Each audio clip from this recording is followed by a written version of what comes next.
What's up? What's going on? Oh yeah. I love it when it goes around. Yeah, you know, it's just forgot to press the loop track. That's all right. We'll get extra pumped up for this episode of Ultra Running News Network. Welcome everyone. On? Hello.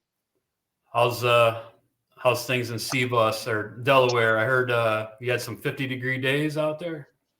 So here's what's funny is when it was nice, when we had like our 50-degree days, and I think it even got to 60, I was actually down in Miami. Oh, that's right. You were in Miami last week. That's I recorded early. I shit you not. We hit in Ohio, and dude, we flew out Monday, right, from Miami. I look at the weather. It is like 63 in Ohio on Monday. Oh, shit. We land in Ohio that night, and it's like fucking 40. I'm like, how did it drop? And then the next day, it was like in the 40s again, and now today it's like down into the 30s again, and we're getting like this wintry mixed freezing rain thing right now. I'm like, dude, F Ohio, man. Yeah. And like, what's funny is it's supposed to hang around the 30s and 40s and stuff like that. So, I actually weirdly think, knock on wood, we might be on a little uptick.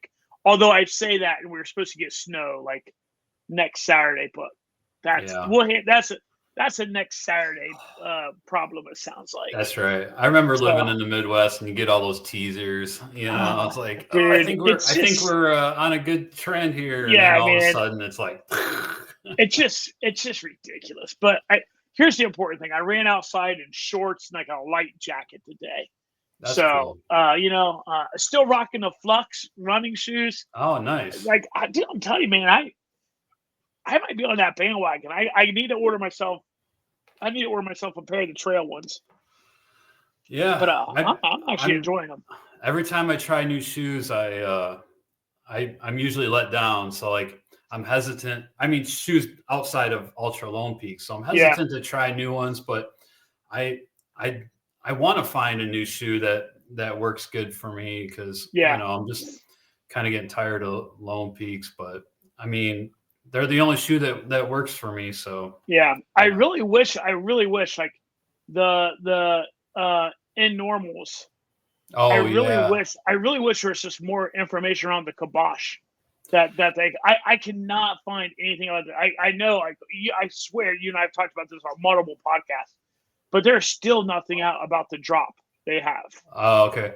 Well, you know what I mean? Maybe we can get Cole on to talk get Cole about back on to talk about it. He might have some insider information. Yeah, something. So there's those, and like the other ones, I wish they had like the Timur, like they all have a little bit of drop to them, but I don't know.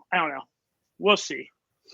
Cool. All right. Should we dive into the show? Yeah. We got some good stuff to go over today. All actually. Right. That we don't always, but that's right. We're going to talk about some race results, including an inaugural 100 miler that had to be cut short due to some major storms. We'll get into that.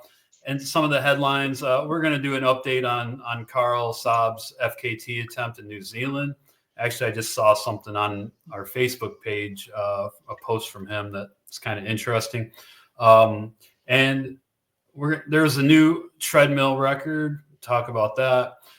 The Chipotle Strava segment challenge is over. We'll go over some of the results for that.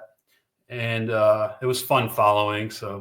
And we're going to just do a little Black Canyon preview. It's pretty exciting. It's the first, first race of the year where it's first big race. Yeah. A lot of super competitive runners. Pretty cool. It's like an early season race that will test the limits of all the elites who, may or may not have been training over the winter, or maybe they're doing some skiing or, not used to the heat. I have seen some of them on Instagram doing some sauna stuff, but anyway, we'll go over who's who in the race this year. And then our 3 T's, we're gonna talk some give me fuel, give me fire, give me that which I desire. Yeah. So that's a good jam, man. That's a good one. It kicks. All right. So first race we're gonna get into is a classic. This race has been going 100%. For 33 years, and it takes place in Texas, in Huntsville, Texas. And most people, if you're familiar with ultra running, you've heard of Rocky Raccoon. Yeah. And, we covered this one last year. Last year it was a mud fest. Like last year was crazy, dude. There was like makeshift rivers flowing through the course. Yeah. Like they weren't even rivers. They were just rivers that formed from all the rain. like it's funny because the picture you have up right now that Ultra Running Magazine uses, it would be interesting to see that photo from last year. It was absolutely unhinged how bad it was last year. Yeah, guaranteed that wooden bridge in this photo is underwater. Was not there. Yeah. Yeah. And like the description here says, it usually draws a field from almost all 50 states and multiple countries. And yeah, it's one of the most well-known early season races out there. And in the 100K, there was 103 finishers. And Jack Bassler was first in 9 hours and 56 minutes. And by the way, this course is 20 mile loops, if I'm not mistaken, right? 20 mile loops. 20-mile loops. Yep. Jack Bassler was first in the 100K, 9:56. Mike Schmidt second, 10:46, and Steve Hooglin rounded out the podium in 11 hours. And for the women, Karina Segoviano, 13 hours and 13 minutes for first place. Casey Vergara second in 13:24, and Katie Pierce third in 13:49. Looking at the 100-mile race, actually, I saw that Andrew Glaze, he like on the first lap, he had a bad fall. Like he fell once, and then he fell again on the first lap, and severely. I think he got a contusion on his femur. Dude, it's. Did you see the Instagram where he was like showing his quad? Yeah, like it's gnarly.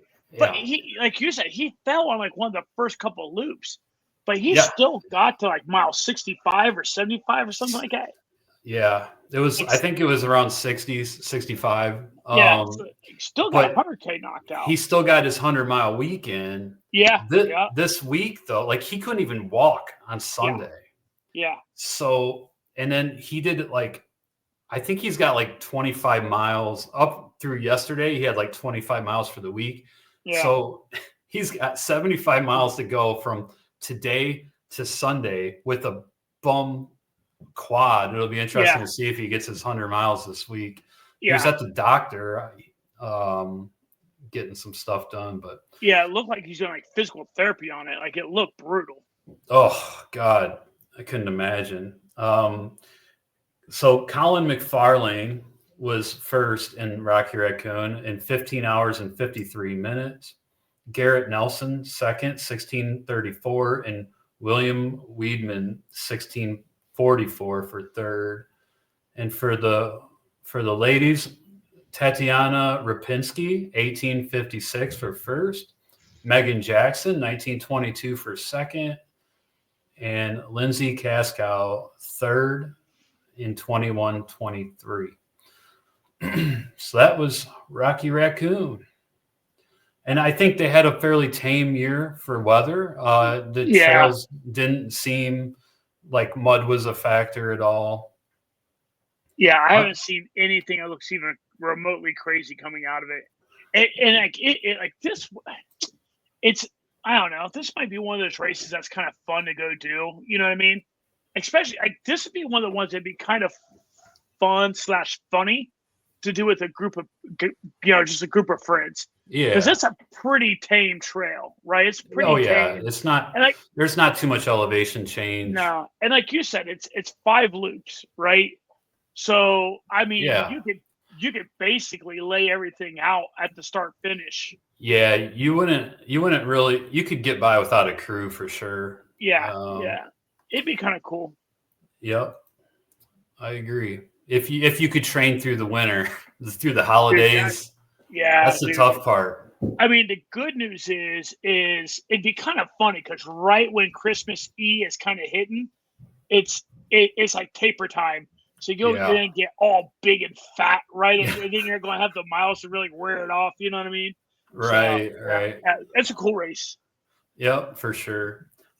Next race is another classic. This race has been going on for 34 years. Mm-hmm. It's a 40-mile race in Ophir, North Carolina on the Uwharrie Trail. It's the Uwharrie Mountain Run.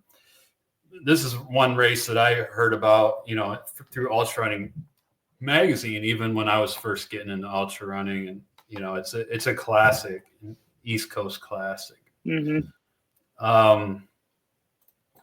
And this year, Duncan Hoge was first in 6:43. Matthew Phelan, 7:27 for second. Seth Wall rounded out the podium in 7:32. And for the women, Melissa Engelmeyer, 8:25 for first. Stacy McMurtry, 8:30 for second. And Sierra Hoke, 9:07 for third. That's Uwharrie. I feel like we talked about this one last year too, because I feel like I remember talking about the pottery. That we definitely talked about this last year, and we also talked about that FKT that was set on the Uwharrie Trail just recently, and I think it was the pictures. I don't know if it was the same one, but we were commenting how the pictures were sideways. But then she said that they were actually upright. Yeah, right. No, they're not. We'll agree to disagree. No, I don't know. Maybe our screen was messed up. Okay, this next race is interesting on so many levels. Okay, when I first heard that somebody was putting on a early February 100-mile race in Lake Sonoma, I'm thinking to myself, that's a bold strategy, Cotton. Because the reason is that place, it's always muddy. Even when it's dry as hell, it's muddy. Just from fog, that thing can get muddy. So I'm like, and they know it's rainy season. Yeah.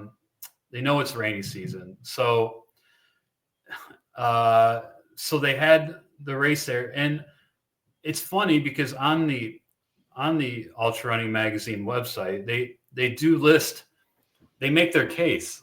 They say the 10 reasons why Lake Sonoma 100 is the most unique and exciting 100-mile race around. Significant elevation gain, which it does have significant elevation gain, 24,000 feet.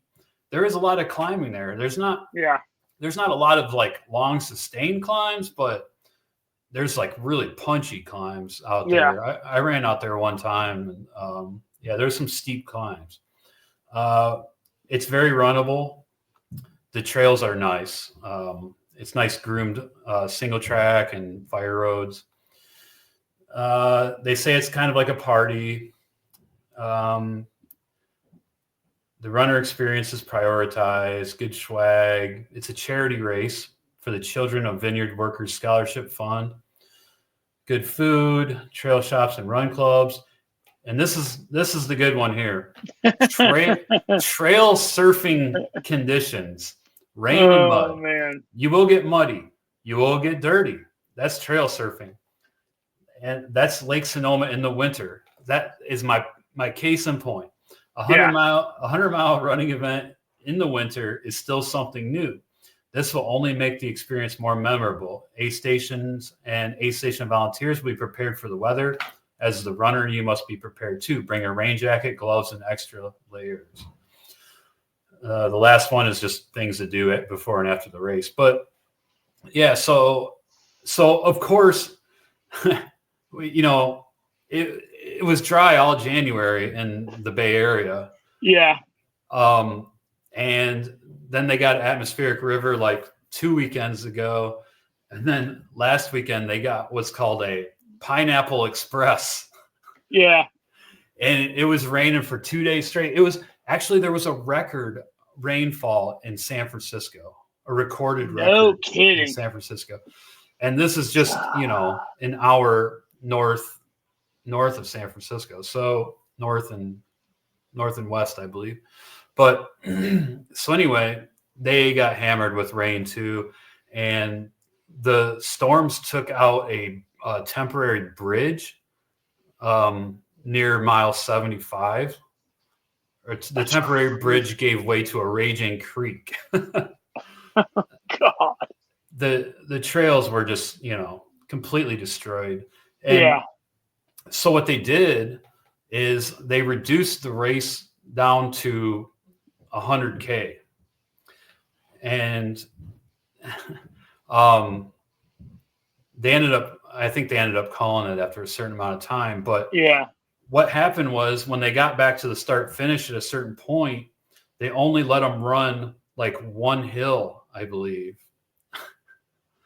So weird. And this is oh shoot. So anyway, one of my friends on Strava, Joshua he's from the Mill Valley area. Yeah. He ran in the race, and I got to look it up because what he said is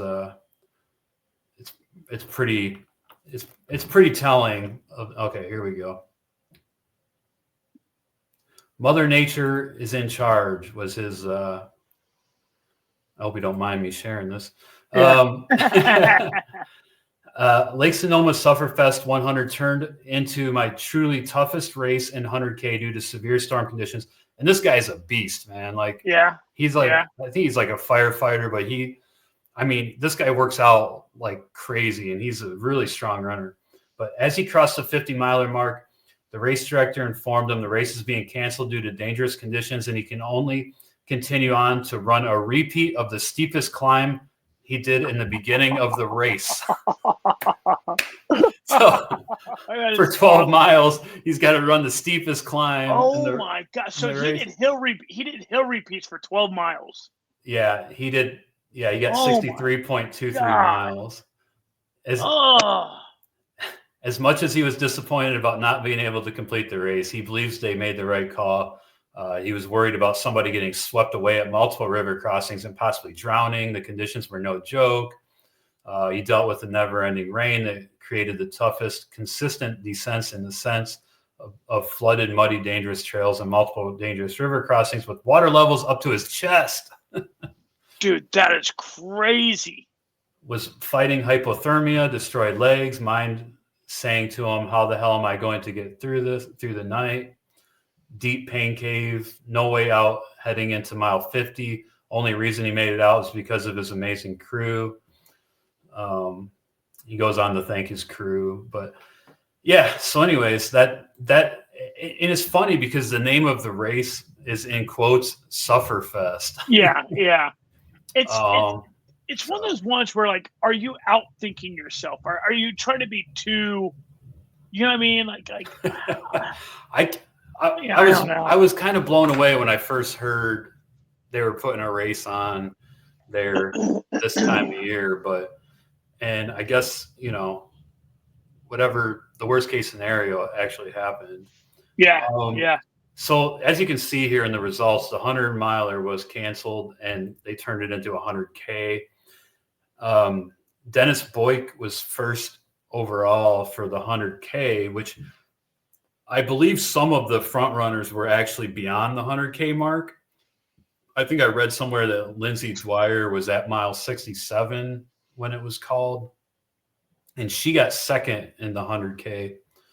So Dennis was 11:56 for first, and Lindsay was second overall, and first for the ladies in 12 hours 39 minutes. So congrats to Dennis and Lindsay for being troopers in that weather and putting on a clinic.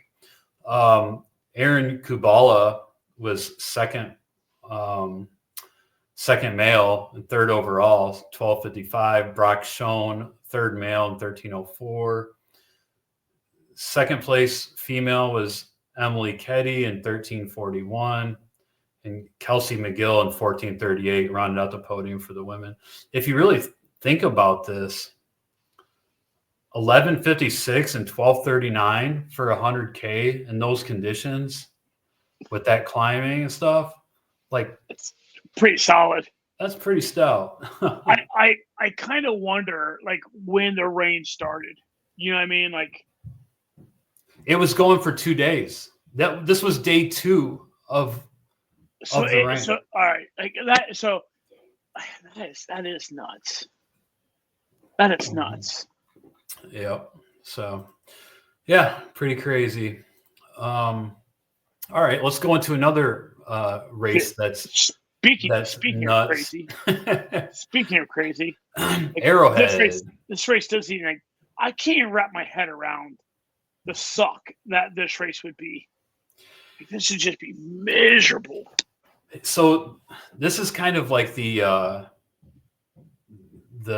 don't know, what do you say, like the anti bad water, or like the yeah, right, yeah, like yeah. Bad water is one extreme with it is 135 miles with heat.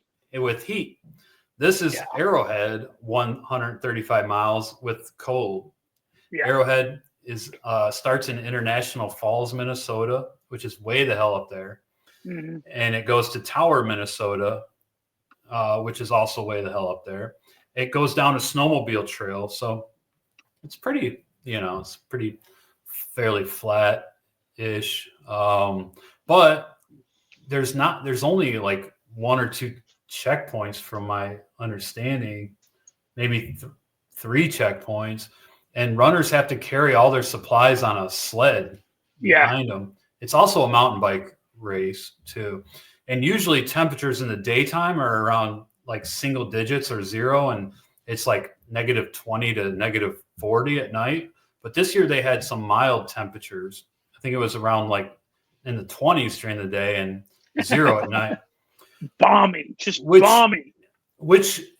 20s during the day can make it a little tricky, because if you start sweating, it causes problems for like long haul. So, but anyway, that's the bike. Okay. Scroll down, but So on foot, the first male runner finished in 35 hours and 47 minutes. And that was Johnson Christopher. And let's see here. They don't break it down by, here we go. First place female. Yeah, she's down there a little bit. Yeah. Oh, it wasn't Johnson Christopher. It's Christopher Johnson. The names are backwards. Yeah. So Carla Guart Gabrielson was first place female in 48 hours and 45 minutes. You must get a pretty generous cutoff here. It looks like 60-hour cutoff. It's I think it's pretty big. But I mean, you're going 135 miles with essentially no aid station. Like there's check-ins, you know what I mean? But the check-ins are just to make sure you're still upright. Like you know what I mean? Like they're strictly that. They're check-ins. They're not aid stations, so to say. Yeah, you might be able to get warmed up, and but which going back to your point about the 20 degrees, dude, you gotta be careful about getting warmed up at some of those heating tents, because you sit in those heating tents, you get all nice and warm. One, it's hard to leave. Right. Two, you get sleepy. 3, you finally take your half dead ass out that tent, and it feels infinitely more cold than it was when you went in there. You know what I mean? Yeah. So I've learned my lesson sitting around fires in races in cold when it's cold at night, like in the middle of the night. I will not do it anymore. Even though no matter how much I want to like just sit down by the fire and warm up, I'm like, no, thank you, because you're right. It's so hard to get up, and when you do get up, you're way colder than you were when you sat down. It's the morgue, dude. It's the final nail in a coffin. It's totally. By that. I remember. Beware the fire. Beware the fire. Dude, yeah, 30, this race is just bonkers. Yeah, it looks like I don't know, around 38 people finished or something, and then there was maybe like 30 DNFs. So a pretty decent finishing rate for that extreme of a race. Yeah, and here's the other thing is home. All right, start, GW enter, GW exit, MG enter. Yeah. So it is. I think it's a point to point too. It is. So, yeah, it is like Yeah, it's on a snowmobile trail like the whole way, which would be pretty fun snowmobile trail if you're riding on a snowmobile.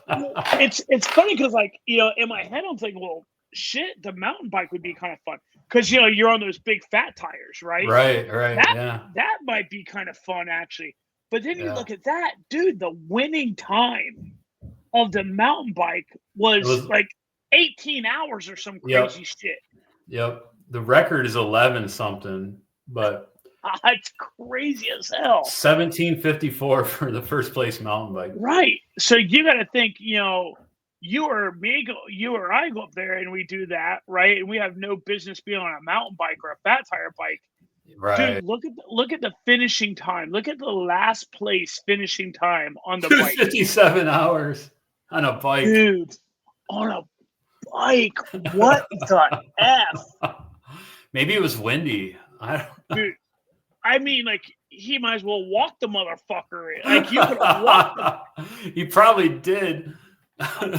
He showed up with, like, a regular mountain bike with, like, skinny little tires, which is all, he's like, F it. Just walked it in. Yeah, right. Golly days. Crazy race. Yeah. I don't know if there was maybe one time I was a little intrigued about it, but I honestly, it's a whole nother level of preparation. And I don't want to have to go buy all new gear, buy all this shit. Like, I mean, that's the thing. You have to have the sled. You had. So, interesting enough, that the 78-year-old that we want to talk about, right? Oh, yes. If you toggle over that, you can actually see the whole harness that he has on. You know what I mean? Like, it's a whole, like, to your point, it's a whole new level of, like, shit that you're buying. You know what I mean? It is. And you need, like, super special clothes to do this. So what Johnny just mentioned, there's a 74-year-old ultra runner who pulled out of this race, Arrowhead 135, 6 miles from the finish. Which is crazy. Like, congrats to this guy for being out there in the first place. But, man, that's heartbreaking. Severe back pain. That's totally what would happen to me. Like, I had races where my back's almost broke just from wearing my vest. I couldn't imagine pulling a damn sled. I know. But could you imagine, though, after going 129 miles, and you're like, my back's fucking killing me. I can't even walk. Like, I'd be so pissed. I mean, what's funny is, like, I hate to say, I really can't imagine that, right? Like, this will sound dumb as hell, but how do you not just sit down and like relax for a little bit? Yeah. I mean, he called it 12:45 in the afternoon, and he had till 7 to complete the course. So, and this article also says the trail was blanketed with about 5 inches of soft, mushy snow, making walking and running extremely difficult. 90% of the race was through mashed potatoes. Golly days. Insane. So conditions were mild with daytime temps in the 20s and 30s, falling into single digits at night. So, yeah, that's tough, man. That's tough. Like, oh my gosh, dude! So scrolling through that, right? Look at those gloves; are so ridiculous on it. Kopi said there were moments of joy during the race. Whenever he came upon a long downhill, he would climb into his heavy sled and ride it down like a bobsled, steering with his heels. I love that. Dude, this guy is so great, man. That's so cool. And aspirations, Yeah. I hope to be out doing fun stuff like this when I'm that age. Yeah, that's badass shit. All right. Well, let's move on to Elephant Mountain. Elephant Mountain. Oh wait, no, it's Camelback. We are all joked about out in Arizona. Never mind. Oh yeah. This is Cave Creek, Arizona. It's an Aravaipa race. Yep. Which we're going to talk about later, but the person that swept this course, that swept part of this course, I can't even believe it. But we'll get there. Yeah. All right. So there was a 50K and a 50 miler, and not super popular race. 43 finishers in the 50 miler. Probably because everybody's running Black Canyon. Damon Chavez 7:52 for first.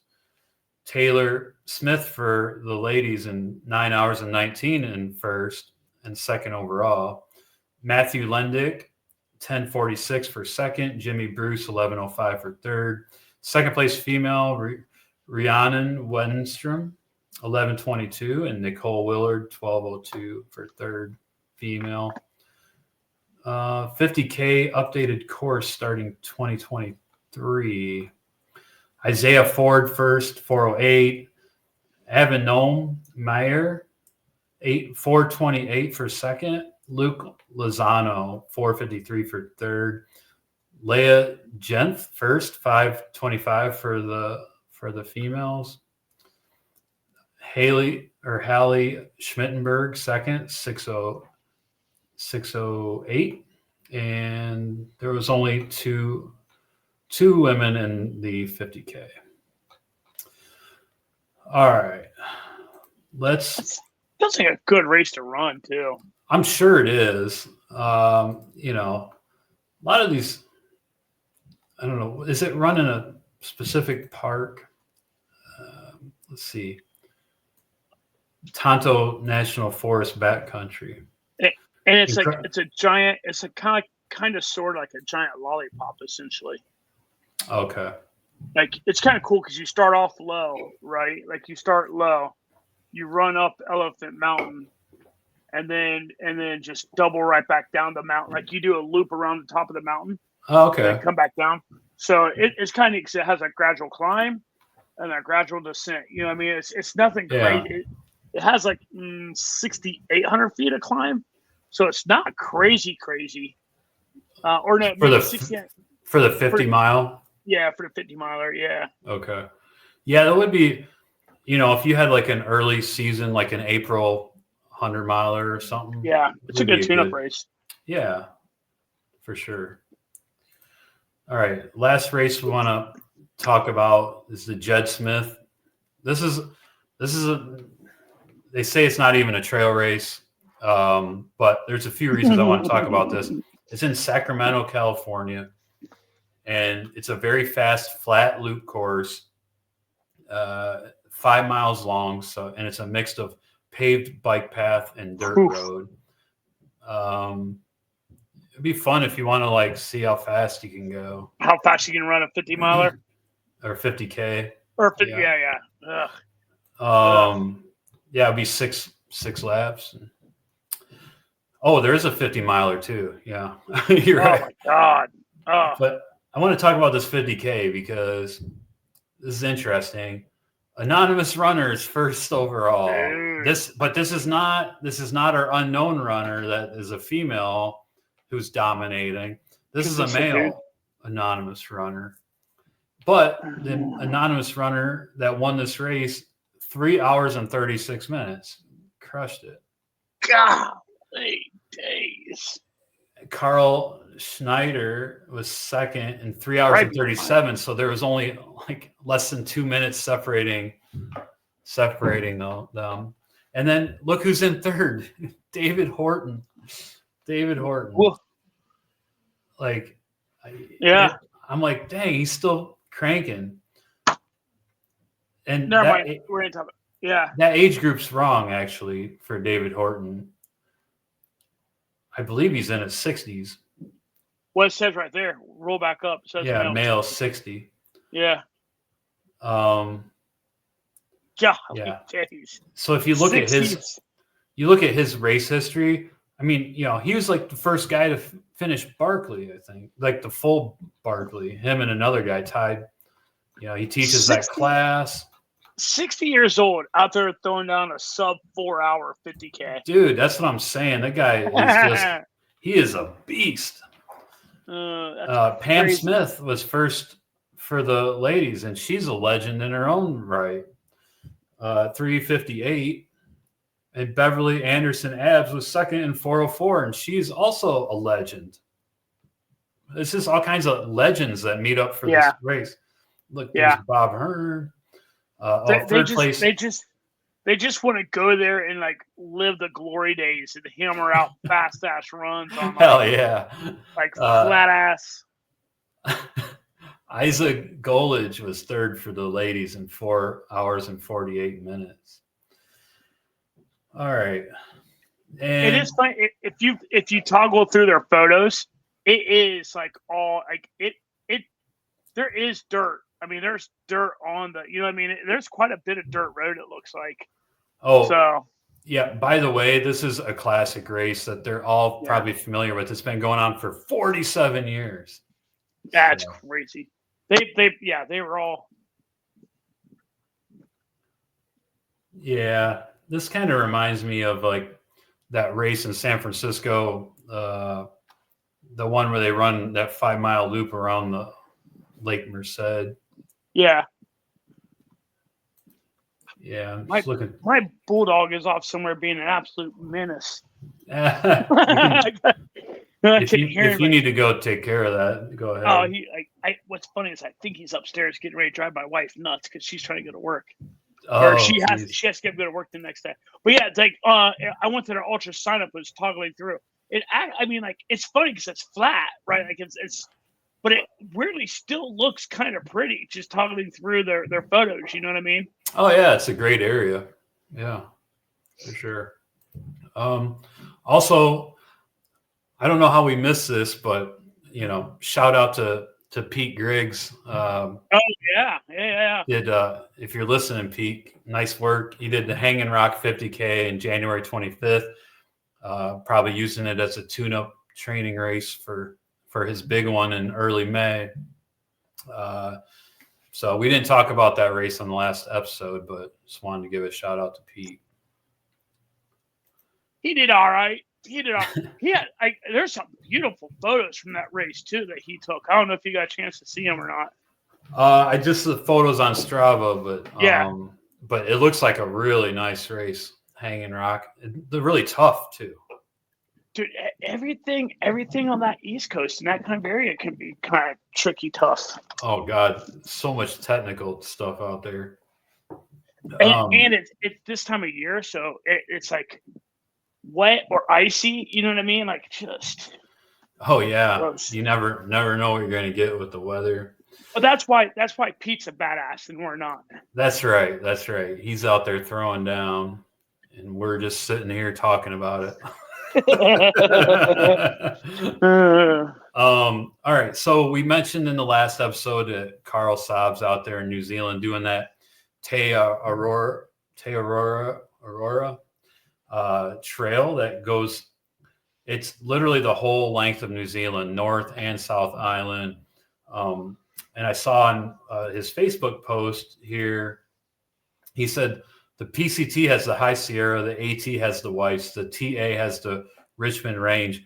I'm going in. See you on the other side. So the Richmond Range, which is in the background there, looks pretty gnarly.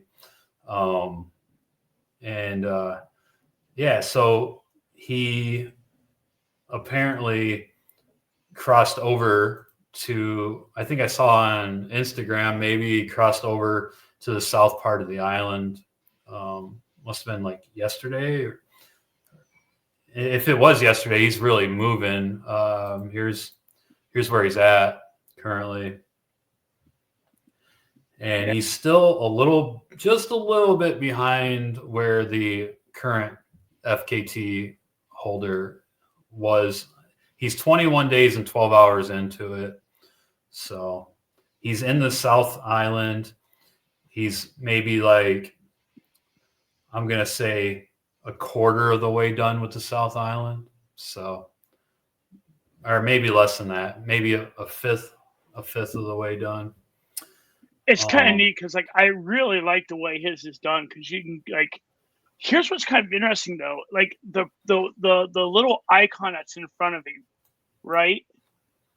It's just labeled as Henry. Yeah. Who's Henry? I'm thinking it's. I thought that was maybe where this guy was. He was the record holder, the current record holder, but maybe it's just other people that are on this app. It's kind of interesting because, like, yeah, because like there's Henry, and then behind Karel, there's like Kobe, and then there's like Crew. You know what I mean? And like, so I don't know. Like, I don't know who. Oh, George Henderson is the current male supported FKT. Yeah, and he's 49 days. So yeah, that must just be people. That must be people using the app. Then I'm like guessing. Maybe, yeah. Oh, yeah. Yeah, it's adventure tracking. So he's way ahead of George Henderson. Yeah, he still has 28 days, and he's well. Is he over halfway? I would say he's well over halfway, but I think you got the big technical mountains in the south. So yeah, I do agree with you though. I would say he not only is he well over halfway, he's damn near 2/3 way done, I'd guess. Yeah. If you know what I mean, like he's pretty deep into it. Yeah, I think he's in the toughest part of it. So we'll continue to follow it and update everybody. It's pretty exciting. It is pretty cool. Yeah. It's a really neat way to do it. I wish there was this like I hate to, like, this would be really cool to see on the AT on some of the attempts we've had over here and stuff like that. You know what I mean? Yeah, it's definitely makes tracking a lot easier because some of the tracking websites that like other people were like the one that Tara Dower was using, or Mike Wardian. Yes. I was like, what is going on here? Yeah, like where are we at? Yeah. Okay, let's get into some news. There's a new treadmill record, the 48-hour treadmill record, set by a British ultra runner at the National Running Show. And then it was, what's her name? Sophie Power. So I think she's also set some other stuff. Yeah. I think she did that run across Ireland or something. The name rings a bell. I think I remember talking. Yeah, right here. Yeah, she did the run across Ireland. Yeah. But anyways, so she did the 48-hour treadmill record and ran 230.5 miles on the treadmill in 2 days, nonstop. Yeah, that would be brutal, dude. Like, there's no Guinness World Record that I would even care to have running for 2 days on a treadmill. What's crazy is like she smoked the previous too. Like the previous was 2:11. 2:11. Yeah. So she buried it by almost 20 miles. She has completed over 50 ultra marathons, including UTMB. She was the fastest woman to run the length of Ireland. We talked about her in the previous episode. In 3 days and 12 hours and 8 minutes. So congrats to Sophie. Pretty awesome. So the other reason she really stuck out to me, because I remember talking about this now on the when she did Ireland. She's also she's the founder of She Races. Oh yeah. She is like a real like prominent voice for women in sports and stuff like that. She's like, that's like, I remember there being like a pretty significant post about that for her. Yeah, so, that's really cool. I'm glad you brought that up. She got the She Races Trail Series the first weekends of June, July, and August this summer, where she'll be working at the finish line. She's cool. Definitely. We'll have to she's cool. Keep following her and see what else she has up her sleeve. Yeah. Okay. The Chipotle Strava segment challenge has concluded. It ended January 31st, which was Friday. As far as the city challenge, San Francisco was first out of the 25 cities with 1.97 thousand miles. So I don't know why they do it like that. 1.97K. Yeah, it's 1,970. Yeah, some odd. Yeah. That is that's like really weirdly hard to like read and comprehend, right? Like it's just And Tempe got second, only because of Jamil and Kevin. I know. Who each put in over 700 miles. That's funny. And they had 1.66 thousand or 1,660 miles. And Portland got third for the cities and with 1,190 miles. Columbus came in 11th with only 385.48 miles. Dang, you should have been out there, Johnny. Helping the cause. That's kind of weak, actually. That's pretty weak. 385 miles. That's pathetic. Oh, Paris was like way behind a week ago, and they actually overtook Houston, 102.34 miles, and Houston had 101.55 miles. God dang, I could have won free burritos for life if I went to Houston for a month. I know, that's crazy. That's insane. Not for life, free. It's one free entree a week for a year. So you get 52 free entrees. I do want to say, I just want this on the record. Columbus did beat the shithole up north, Ann Arbor. That's right. Ann Arbor coming at double deuce, 179 miles. But so how long did this challenge go again? A month. It started January 1st to January 31st. Las Vegas only had 157. That's insane. Like that's all the people. Yeah. Like, how is that? Like, I mean, what's kind of funny is I'm actually really annoyed. I'll go back. Like, I'm really kind of annoyed with the Columbus 385. Well, we will go over the winner of Columbus. Yeah. And he carried the lion's share. Yeah. The lion's share. That's perfect. Yeah. Exactly. Okay, but first let's talk about the Tempe competition because that's kind of the shot heard around the world. Yeah. So as we talked about the last 2 episodes, maybe.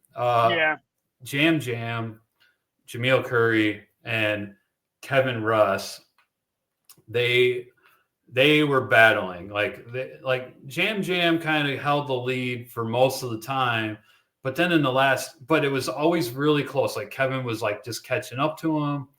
And then in the very midweek of the last week, Kevin put in like a 70-mile day and took the lead.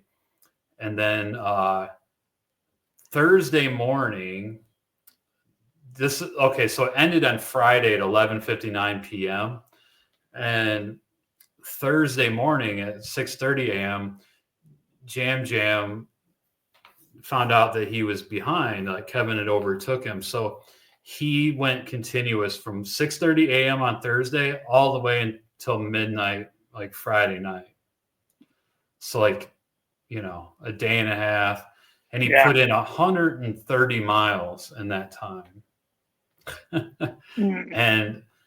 And what's even crazier is that all these guys, like these legends of the sport, Scott Jurek and Bronco Billy, all show up. They like flew in or drove in, and Skylar Hall, who's a good friend of Jam's, they did a lot of those goofy videos from a long time ago where they do like the drop bag challenge and all that. Yeah. Hilarious. AJW showed up there. He lives in that area, but anyways, they showed up the crew, Jam, and Kevin had a crew too. He had some people helping him out as well. But I know Jam did 140 miles from Thursday through the end. And Kevin on the last day, Friday, he got started at like 3:30 in the morning, or no, 3:30 in the morning or 6:30 in the morning. He got some sleep before the last day, just probably because he'd been going for so long.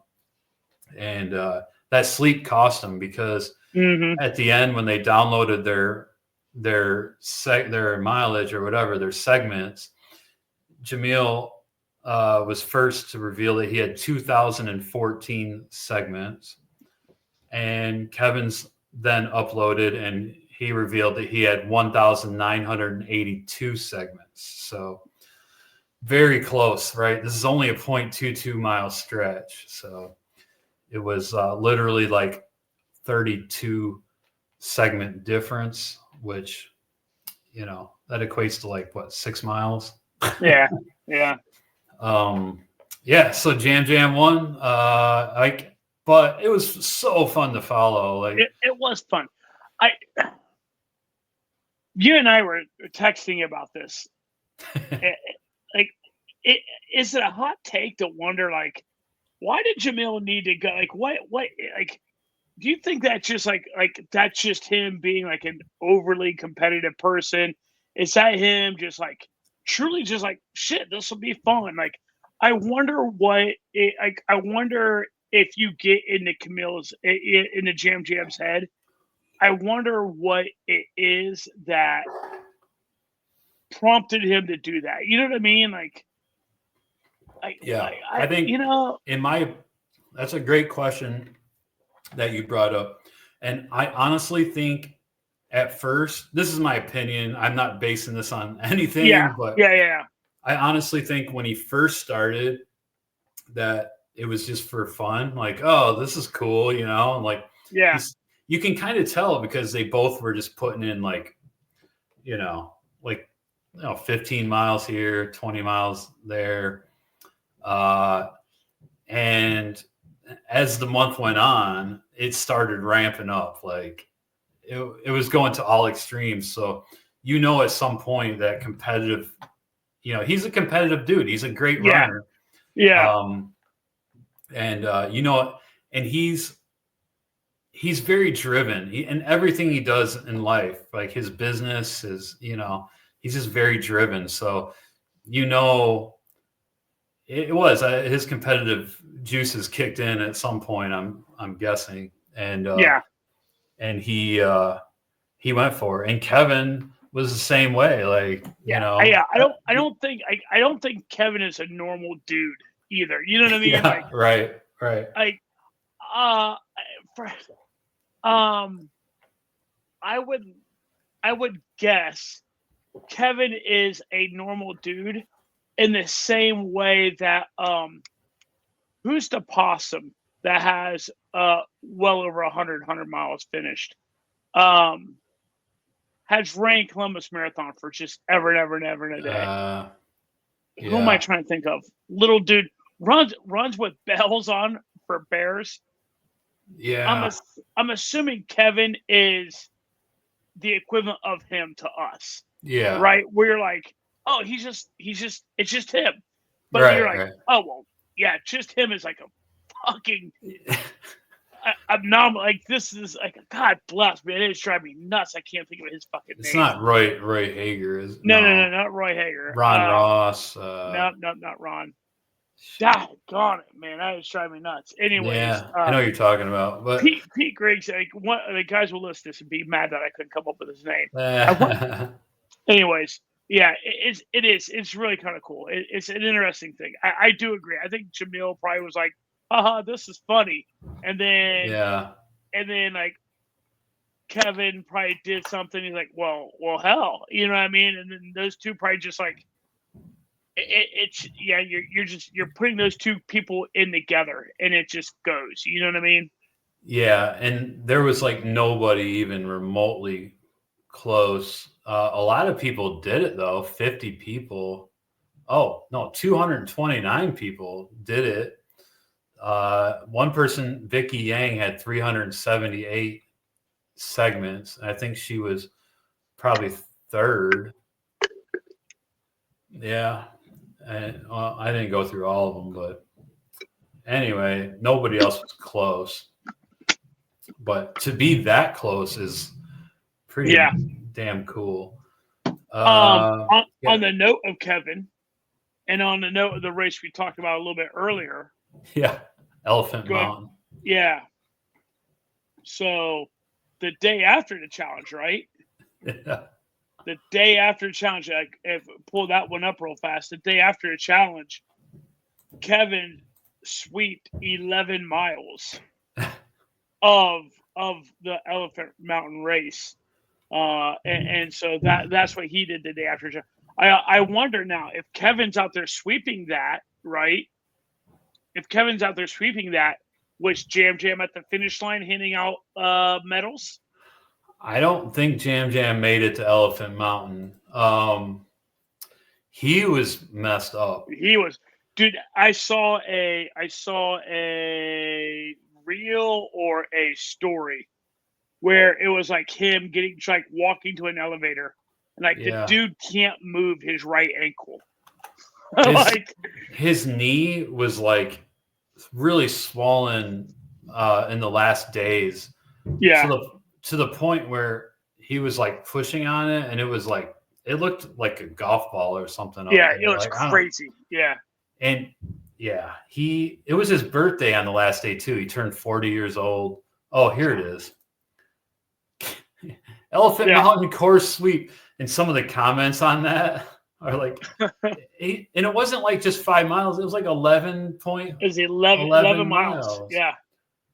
With 1,100 feet of climbing. Like the day after, he did a 700 plus mile month. Yeah. So and what's crazy is if you go to he did a run after this one. Like I was just looking at his Strava on my phone. He did a run after Elephant Mountain. There's a run on his Strava called A Mountain. Oh yeah, I did. I think I saw that. It's just like the dude's a monster. Yeah, no kidding. He's gearing up for Cocodona. Yeah. I bet Pete beats him.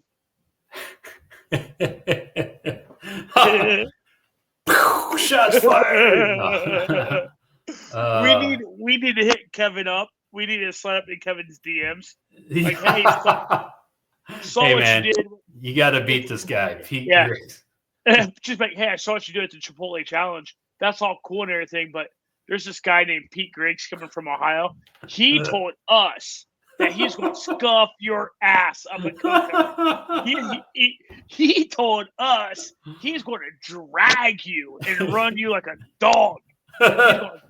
He's going to dog walk your ass across that forest. Too funny.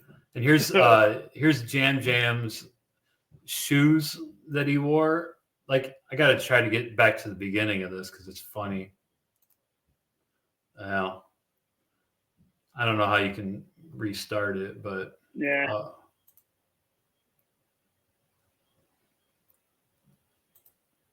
Here we go. See that? He's like, these are the shoes I wore. Yeah. Crazy. All right. And then the dude that won the Columbus segment, I love the Columbus Dispatch headline here. Columbus man triumphs in Chipotle Strava running challenge, earns a year's worth of food. What would you do for free Chipotle? Perhaps run a 20-mile route on a 0.2-mile long segment? That's an easy yes for 34-year-old Gary Sines. Speaking of, like, you just remind me, I wanted to look something up. Yeah. Go for it. Keep doing your thing. During the month, he did the Chipotle Strava segment challenge in Columbus, which is on North High Street. He ran this segment 530 times. It's a 0.2-mile long segment. He said the last day, that he was way beyond all the other competition. So he had it in the bag. But he says becoming a local legend and winning free food wasn't his main motivation. He says he'll be sure to stop in the local Chipotles he finds as he prepares to run across the state. So guess he's going to run across the state. I don't know if it's for a race or what. But anyway, Gary Sines won the Columbus one. All right. You ready to move on to the Black Canyon preview? Let's do it. Let's do it. All right. Who is going to be running at Black Canyon this year? We'll start with the men. Cole Campbell, who got first at the Tamalpa Headlands 50K, which is a fast race, but not easy, but fast. Juan Carrera Casas, first at the Caballo Blanco Copper Canyon 50. Upiter Carrera Casas, who got second at Black Canyon last year, will be running. He's a beast. Yeah. I could see him definitely being podium again, if not winning. Elliot Cardin, Mackay Clemens, Jared Hazen.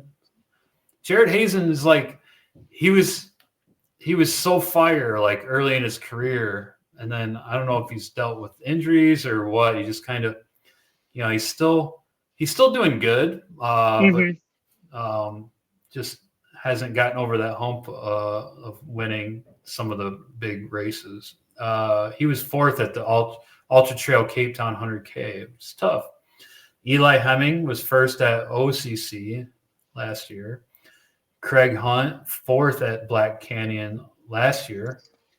Trayson Nope, sixth at Black Canyon last year. Can Hao Lao from China got second at Canyons in 2023. String Bean, Joe McConaughey, he got fourth at Cocodona. Ryan Miller, second at Mad City 100K. Callum Neff, second at 2023 JFK. Zach Perrin, Scout Mountain, he got second. Ryan Raff, first at Crown King Scramble. Seth Ruling, fourth at 2024 Canyons 50K. Blake Slatengren, second at Javelina in 2023. Reese Slobodinuk, first at 2024 Hennepin. And Dave Stevens from Canada, first at 2023 Runner Out of Run. Darren Thomas, first at Silver State 50K. Tim Tollefson from from the Eastern Sierra, from Mammoth Lakes, puts on the Mammoth Trail Festival. Hell of a runner. 6th at Canyons last year. Scott Traer, 1st at Desert Solstice 100. And the one that I'm pulling for, the young gun, Hans Troyer. Oh, he got first. Are you, all right, let me ask you this. Are you pulling for him like mentally, or are you saying, or is that your call to win? We'll make our picks.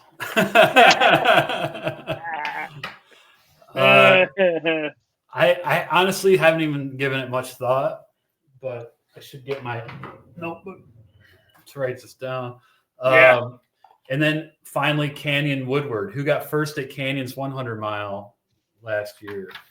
So that's the slate of men's runners. Not quite the firepower of last year, right? Yeah, I agree. I mean, don't get me wrong. Like you said, there are some absolute freaks in there. Yeah. But last year was biblical. It was just, I don't know what it was last year, but it was next level. So, do you want to make picks? Okay. You want to go first? You want me to go first? Are you ready? I can go first. Yeah, because I'm mentally trying to put them into what place I think they get. But go ahead. Okay. I am going to go with the young buck, Hans Troyer, for first. You know, last year he was with Hayden Hawks to the halfway point, but he wasn't fueling right, and he wasn't taking in electrolytes, and it led him to have rhabdo. Yeah. And he was in the hospital for like a week. So he learned his lesson. He knows what he has to do now. He crushed the Bandera. That says first at Bandera 100K, but it was this year he got first at Bandera 50K. I think he's figured it out, man. I think he's dialed in, and I think he's going to do it. Second, I got Canyon Woodward, and third, I got Uwharrie Carrera Casas. So you think Uwharrie's a fall back you think Uwharrie's a fall back a spot, huh? I think so. And I think for my wild card, I think I'll go Jared Hazen. I think he shows up. Okay. What do you got? I got Jared Hazen winning it. Ho! Big. Yeah, Jared Hazen winning it. I'm gonna go Ryan Miller second. Good call. Strong runner. I am going to go Zach Perrin third. And then my wild card, I will take Juan Casas for my wild card. All right. Juan Casas got first at 2023 Copper Canyon. Blanco Copper. So that's awesome. What I have. Cool. I like it. Looking forward. I don't know why. I just can't get behind the young dude. There's just something. I just don't think he's polished it yet. He's not ready. It's all fun and games when you're down there in, Bandera, beating up on. You know what I mean? I don't know. He's got the speed. He's got the speed for sure. It's all about him. This is what he did last time too. I think his mistake was that he didn't run his own race. He tried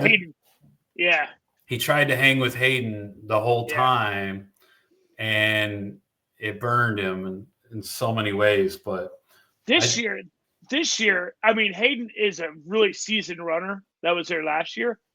This year, even though there's not a lot of firepower, there's some serious veteran runners out there. I feel like this year is more seasoned than last year, even though last year was probably a little bit more firepower, if that makes sense. Yeah, and you had like Chris Myers that was on podium last year. He's a really young runner. He's not there this year. So, so men's race should be interesting. The women's race, though, I think maybe has more like heavy hitters, big competition. Yeah. Sylvie Abel from the Bay Area, she's just absolute beast. Third at Javelina 100K. Lindsay Allison, first at Tamalpa Headlands. Shea Aquino, 11th at Canyons 100K. Valerie Arsenal, Canada, third at JFK in 2023. Katie Asmith, fourth at 2023 Western States. Jenna Bensko, fourth at Black Canyon last year. Sarah Bergeron LaRouche from Canada got second at the 2022 Quebec Mega Trail. Riley Brady. Riley is a non-binary but competes in the women's division. Riley was first at Javelina 100, and Riley just seems to tear it up at every race that they compete in.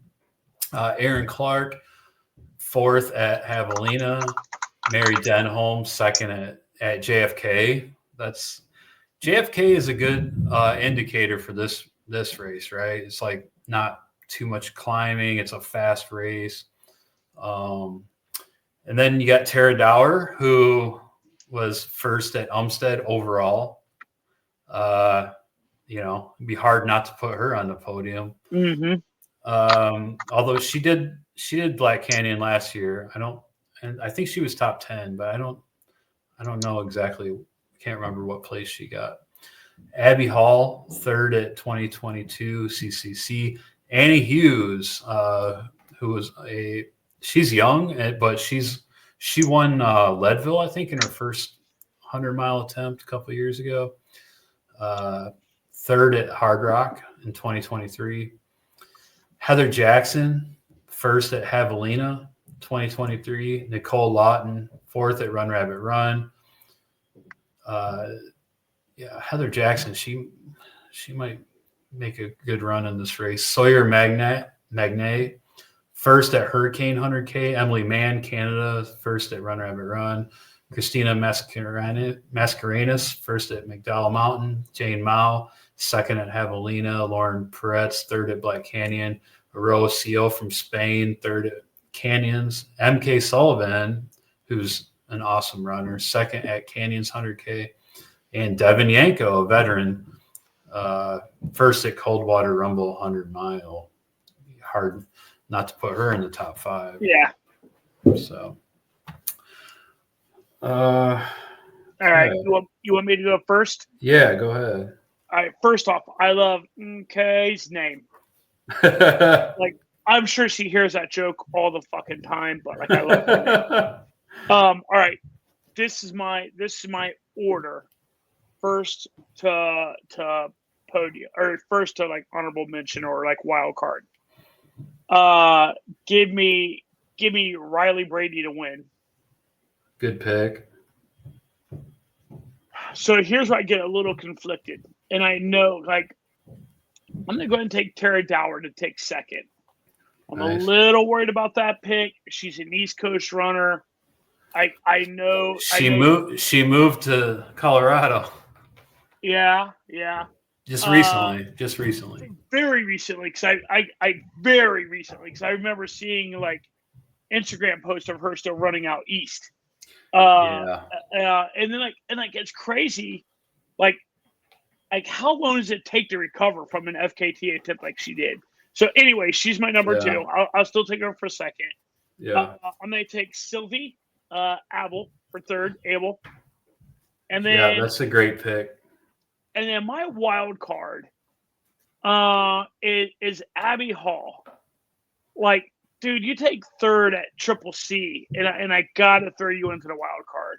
She's a really good runner too. This is hard. This is harder picks for me than the guys were for sure.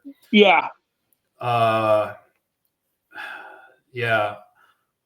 I'm gonna kind of go. I think I'm gonna go out on a limb here and say that Annie Hughes gets first. I don't know. I don't have anything to base that on.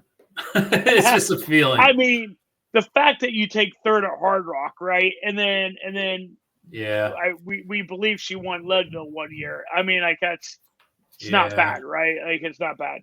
Yeah. And I think I'll go Riley Brady second. And man, Katie Asmith. That's dude. That was one that I struggled with too. Like I was like, how do I not have her? I think I got to go with Katie for third. Katie Asmith third. And for my wild card,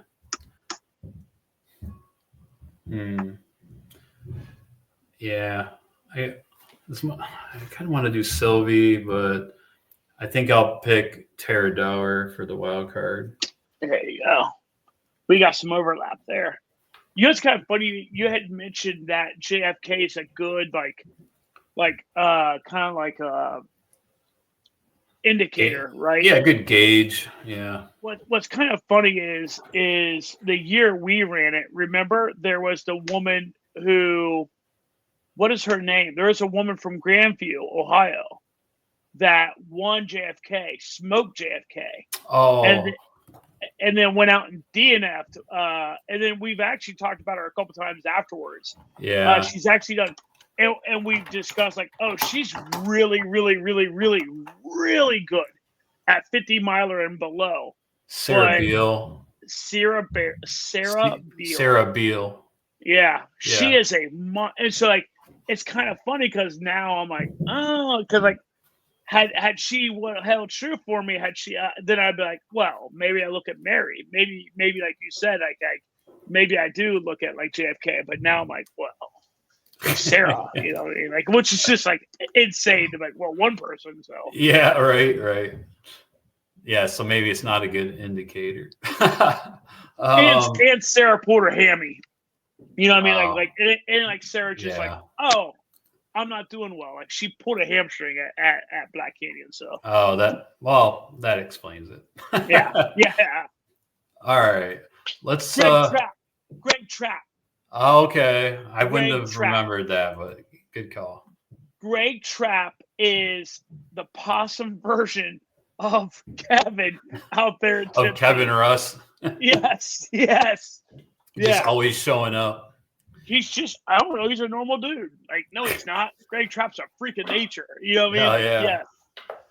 All right, let's it's just hit me like a prick. I think we're a little over, so we'll have to make quick work on our triple T's. Yeah. Triple T. God, I need to find that voice. Yeah. So the triple T, while Jamie tries to get it again, this will become a weekly thing for us. And when Jamie works on trying to get the sound and audio goes up, I'll just talk about what the triple T is really going to be about this week. Yeah, I'm not doing any audio. I'm just doing this. Oops. the 3 T's. It's nutrition, right? And so that's right. It's kind of funny because like it's so funny. Like I at some point I would assume this begins to maybe frustrate some of the newer ultra runners that are wanting to get advice about this. Like, but every single time it's, man, the best advice I can give you on nutrition is try a bunch of things and suffer. You're going to suffer finding the best nutrition for you because you're going to get sick. You're probably going to poop yourself once or twice. You're probably going to bunk once or twice. It's going to be miserable. But so some of the things that we kind of wanted to bring up was like goo, right? And like, interestingly enough, you're a big goo person, right? I am. Yeah. I did not start using goo until I moved out to San Francisco, and it was, I quit using Tailwind because it was hurting my teeth, and it just wasn't agreeing with me anymore. So I was just kind of like stuck on nutrition. And a friend of mine's like, hey, you just got to try a gel. And I'm like, it's probably the simplest thing for my stomach. It's just like, simple sugar and stuff that I need for energy. It tastes terrible, but it's efficient.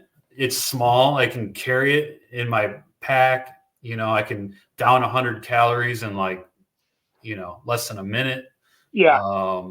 It's just convenient, and yeah, it doesn't mess with me too bad. So, I'll go over my stuff when we get to it. So for me, for my nutrition, and Chaz Adams has made fun of me for this.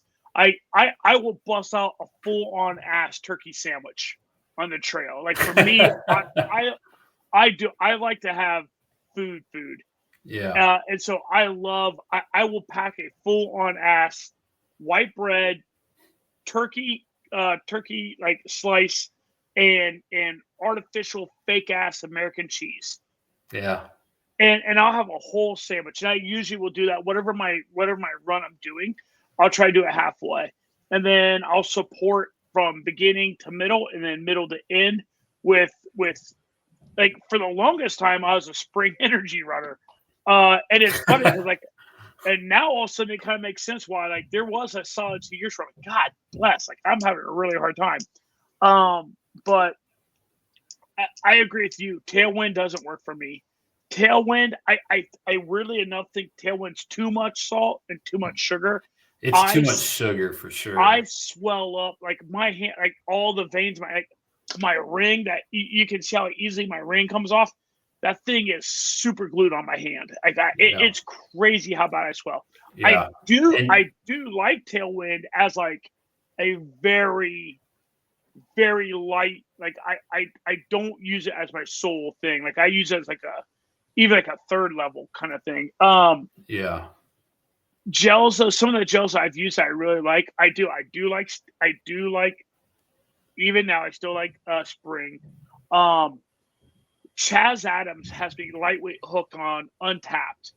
Is it called Tapped or something? Yeah, the maple syrup. It's maple syrup, and if you like maple syrup, those fuckers are expensive, but holy hell, they are delicious, and they are right to the dome, right, like they're fast sugar, they're fast energy.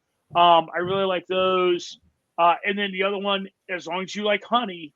Stinger, I really do. I really believe Stinger makes a great product. Mm-hmm. It's just hella sticky. Like it will just it's fucking honey. Yeah. But that's what I really do. When I talk about food, like I will. Oh, my other one I love. My other one I love is I will destroy some Uncrustables on the trail. I'll destroy some Uncrustables. Do you ever do the Stroop waffles? So yeah, as a matter of fact, yeah. Well, so Stinger makes a Stroop waffle. Right. That I love. Now, here's what's funny about Stroop waffles or Stingers, either one. They're that big around, right? So like you really do have to have a pack that you can. Like, you're not tucking this into a short pocket or like that. Yeah. But like. I mean, even on if I know I'm going out, like if I'm doing a 50K by myself up at Mo maybe or something like that, I will make like potato burritos. Nice. And like I'll make like a burrito, like put potato, like put like probably too much salt in there, but like what I mean, like I'll do that. Or you could use it when you're running.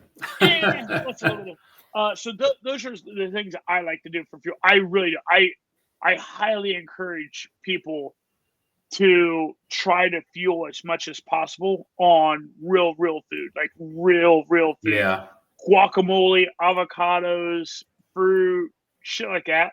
Because when you're in a race, when you come into your aid station, you're going to want to eat, and you should eat. And I think what happens to a lot of people is they fuel all their training runs on like shit, on like gels and stuff like that. Right. And then they get to an aid station, they eat, and they make it about 2 miles outside the aid station, like their guts all tore up, like they're knotted, they're cramped.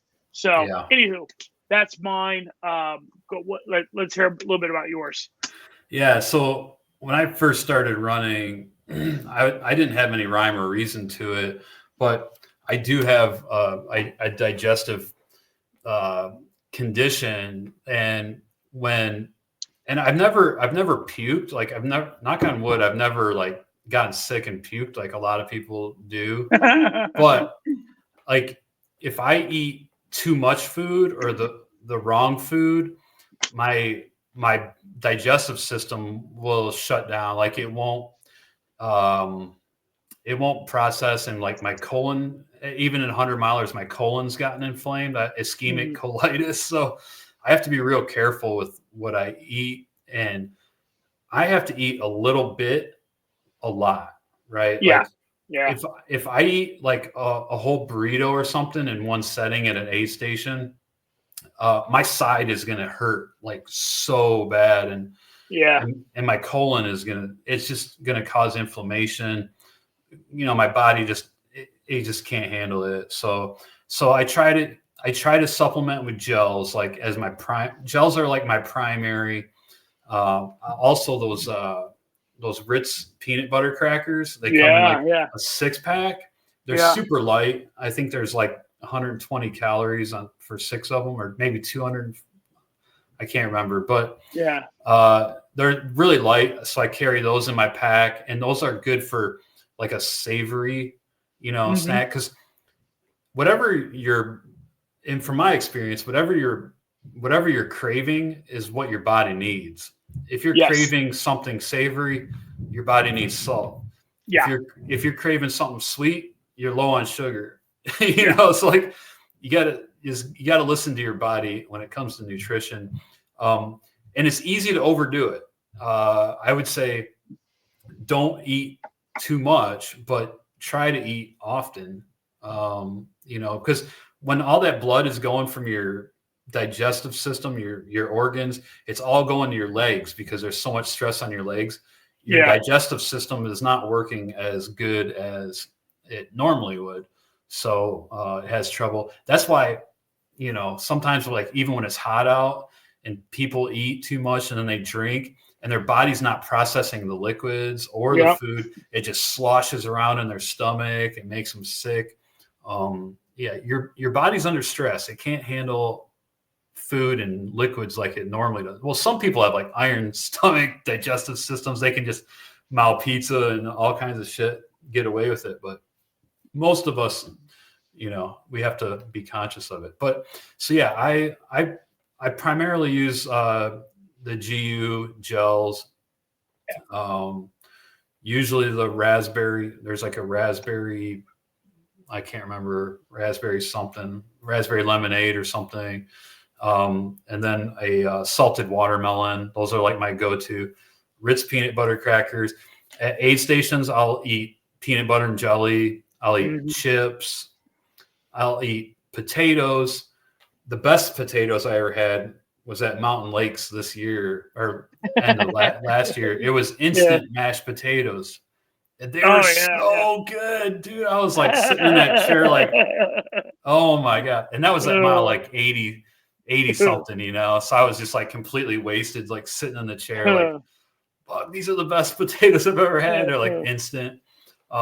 Quesadilla, I'll eat quesadilla once in a while. It's okay. I love quesadillas. Yeah. I will fuck up some quesadillas at an aid station. Yeah. It's nice when they're fresh. Yeah.